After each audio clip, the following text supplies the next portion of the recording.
इस वर्ष हमने एक नया अभियान हाथ में लिया है कि हिंदू मंदिर जो सरकारी नियंत्रण में है और हिंदू भक्तों का जो मंदिरों में चढ़ावा, उस धन का दुरुपयोग उन सरकारी नियंत्रण की वजह से होता है, तो ऐसे मंदिरों को सरकारी नियंत्रण से हटाकर हिंदू समाज को सौंपा जाए।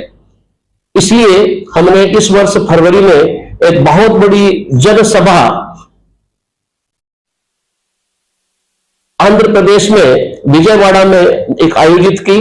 तो श्री राम जन्मभूमि के आंदोलन के बाद से प्राय यह सबसे बड़ी जनसभा थी, जिसमें 3 लाख के करीब कार्यकर्ता पूरे आंध्र प्रदेश के हर जिले से आए थे।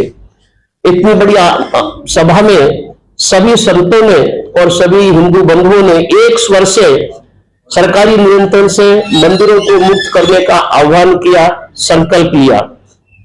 उसके बाद में हमने कई राज्यों के मुख्यमंत्रियों से संबंध में चर्चाएं की है।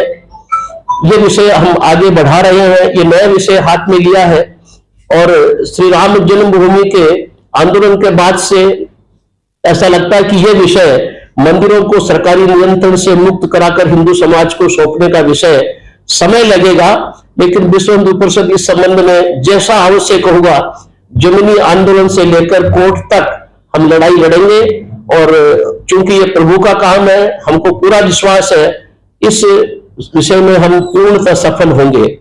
सीधी सी बात है, भारत सेकुलर राष्ट्र है, यहाँ का राज्य सेकुलर है, यहाँ का कॉन्स्टिट्यूशन स्टेट और लॉज सेकुलर है।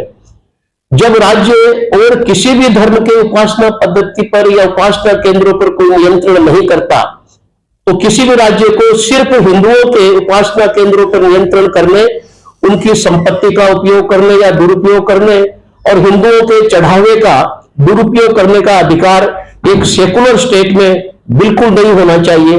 अभी तक जो हो रहा है वो एक असंवैधानिक और अनकॉन्स्टिट्यूशनल है।